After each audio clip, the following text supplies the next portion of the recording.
Ici, cette arête-là, c'est l'arête qui domine les grands appartements.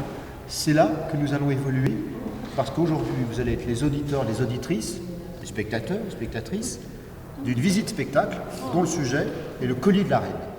Aujourd'hui, nul besoin de lumière au château de Versailles. C'est une pièce théâtralisée sensorielle à laquelle ces personnes malvoyantes sont venues assister.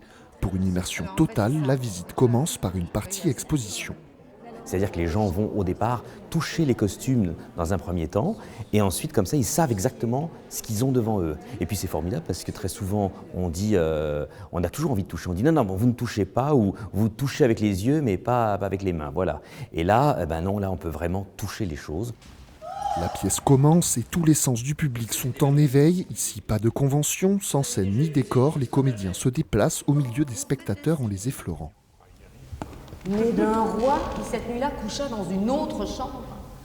Fruit de l'amour et non de la raison, je ne suis pas une princesse, je suis une bâtarde.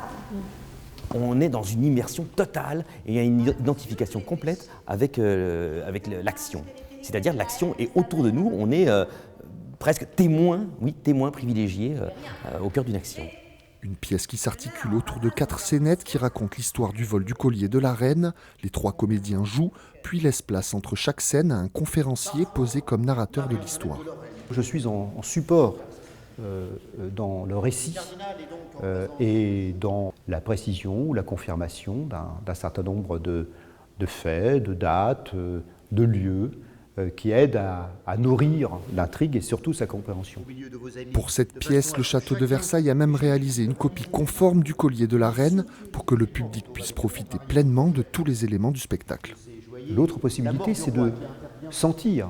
Par exemple, sentir ce que pourrait être le parfum de Marie-Antoinette. Ou alors, possibilité aussi, dans un moment particulier où il y a une dégustation de café, de sentir une odeur de café.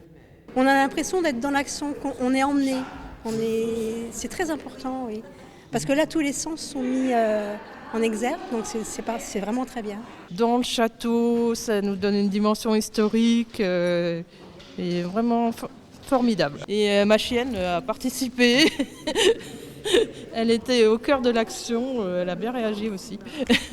Des contraintes de mise en scène qui poussent à trouver de nouvelles solutions, mais ici, pas besoin de soleil au château pour que la troupe plonge les auditeurs dans l'atmosphère de l'époque.